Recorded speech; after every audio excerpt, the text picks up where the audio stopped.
ازيكم عاملين ايه؟ يا رب كلكم تكونوا بخير. تعالى اقول لكم طريقتي في تقطيع الزبده مكعبات كده. اتعلمت الطريقه دي من حماتي، ومن ساعتها وانا بعملها على طول. ان هي بصراحه بتنجزني جدا في الوقت وبتسهل عليا حاجات كتير. بجيب قالب الزبده بتاعي، وابدا ان انا اقطعه بالشكل ده،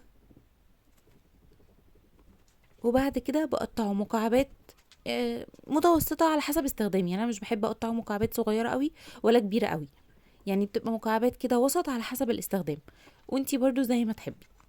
انا بصراحة بفضل الحجم ده، هو مناسب جدا للاستخدام بتاعي.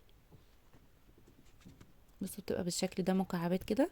بجد بتسهل عليا جدا جدا ان انا كل مرة اجي اطبخ فيها اطلع القالب كله وابدأ ان انا اقطع منه على قد الطبخة. لا، كده بجد الطريقة دي هتسهل عليكي وقت، وانتي هتجربي وهتحكمي بنفسك. بشيل كمية قليلة شوية كده في التلاجة تحت ايدي على طول على قد الاستخدام بتاعي، والكمية الزيادة ببدأ ان انا احطها في علبة بلاستيك وبشيلها في الفريزر. الطريقة دي بتحافظ معايا على القوام بتاع الزبدة وعلى الريحة وعلى الطعم بتاعها فترة طويلة جدا. اهم حاجة عندي بس ان العلب سواء اللي انا هحطها في التلاجة او هحطها في الفريزر ان هي تكون محكمة الغلق علشان الزبدة بتاعتي ما تنشفش معايا. بجد طريقة سهلة جدا، ياريت لو جربتوها. هستنى رأيكم في الكومنتات، ولو عجبكم الفيديو ياريت تعملوا لايك وشير وسبسكرايب للقناة. استنوني ان شاء الله في الوصفة اللي جاية.